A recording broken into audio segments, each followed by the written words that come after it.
it's finally December! Finally the last month of the year where all good things will happen and be snowing and Christmas and presents and family, and it's gonna be great.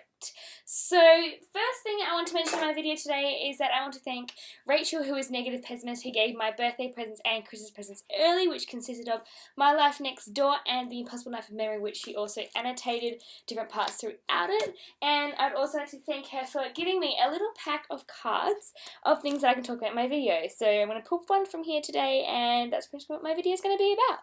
I drew the card book covers, so I'm going to talk about my 3 favourite book covers and the 3 that I don't like, and I will talk about the books a bit and the reasons behind the choosings of them.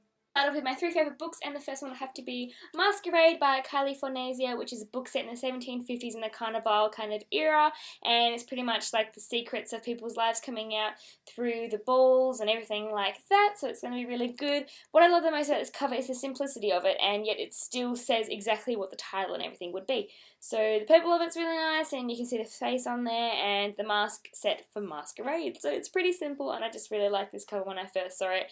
It was real eye-catching for me. From this moment on, it got really hard for me because I have so many beautiful books that I didn't realise I had. So these next 2 are kind of also favourite books that I've kind of had for a while. So my Les Bound Narnia from the Barnes & Noble collection is definitely one of my favourite ones because it's just gorgeous, as you can see. It's even better in person, and I think everyone kind of knows the story of Narnia, but if you don't, it is about brothers and sisters who will go through a wardrobe into Narnia. So that's just one of, it's 7 stories kind of put together in one, but that's the most common one known, which is Lion the Witch in the Wardrobe.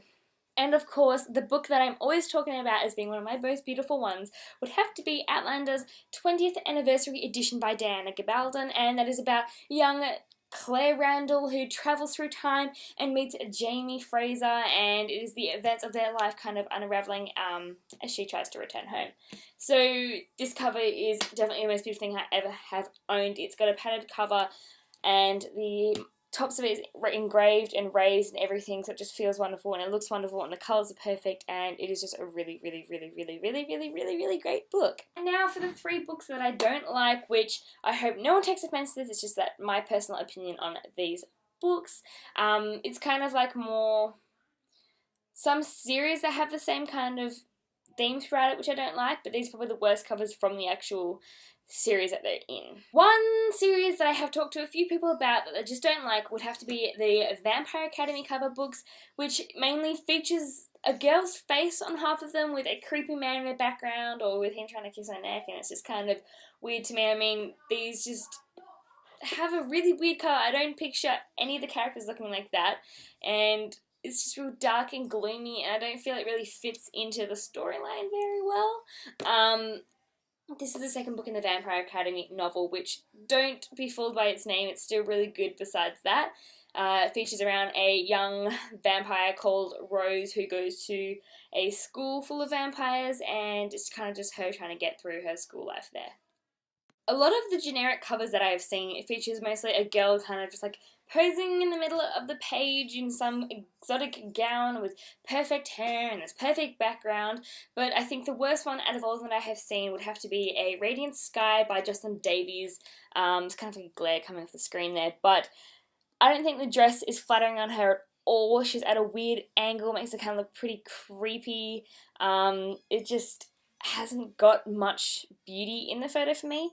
Some of the other covers, they're nice, but they're still just awkward photos that I find, and I don't picture the girl like this at all, which is what the main reason for me not liking a lot of covers is that when they put a face of one of the characters on it, it's just not what you picture in your head. I liked it when you can kind of visualize how you want without someone telling you what they do look like, which is probably really confusing when I say it like that because I'm just rambling and these words aren't even making sense, but that's that one, which is a book about angels where the young girl is kind of in a semi-angel state, and there's 2 boys who are both angels who are all like, oh, come to my side, and he's all like, come to my side, and she has to kind of pick and choose between she's the good angel and the bad angel.